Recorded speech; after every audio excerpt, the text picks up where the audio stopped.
మరి అలాగే అన్నమాట నిలబెట్టుకునేటువంటి ప్రభుత్వం, జగనన్న ప్రభుత్వం సంక్షేమాలన్నీ ఇస్తూ ప్రతి గడప ఏదైనా ప్రయోజనం పొందితేనే నాకు ఓటేయండి అంటూ చాలా ధైర్యంగా చెప్పేటువంటి ఒక నాయకుడు మన వైఎస్ జగన్మోహన్ రెడ్డి గారు. అంటే 175 ఎమ్మెల్యే స్థానాలు, 25 ఎంపీ స్థానాలు, ఒక ఓటు వేసి ఎమ్మెల్యేని ఎంపీని ఎంచుకోవడం కాదండి. తర్వాత 5 సంవత్సరాల భవిష్యత్తుని మనం ఎంచుకుంటున్నాము ఆంధ్ర రాష్ట్ర ప్రజలందరం కూడా.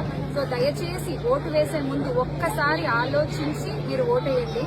హామీలు ఇచ్చి నెరవేర్చే ప్రభుత్వానికి ఓటేస్తారా, లేదా హామీలు మాటల వరకే ఉంచేటువంటి ప్రభుత్వానికి ఓటేస్తారా అనేది మీ ఇష్టం. అండ్ ఈ రోజు ఇక్కడ వైఎస్ఆర్ పార్టీకి రావడం జరిగింది. ఎవరు కూడా ఒక నాయకుడు వచ్చాడు, లేదా ఒక క్యాంపెయిన్ చేసేవాళ్ళు వచ్చారు, ఒక నాయకుడు వాళ్ళ కూతురు వచ్చారని కాకుండా మా కుటుంబ సభ్యులు వచ్చారు అన్నట్టుగా మమ్మల్ని ఆదరించి హారతులు పెట్టి అవన్నీ చాలా ఆనందంగా వాళ్ళు మమ్మల్ని రిసీవ్ చేస్తున్నారు. వైఎస్ఆర్ కాలనీకి వైఎస్ఆర్సీపీ కుటుంబం అంతా కలిసి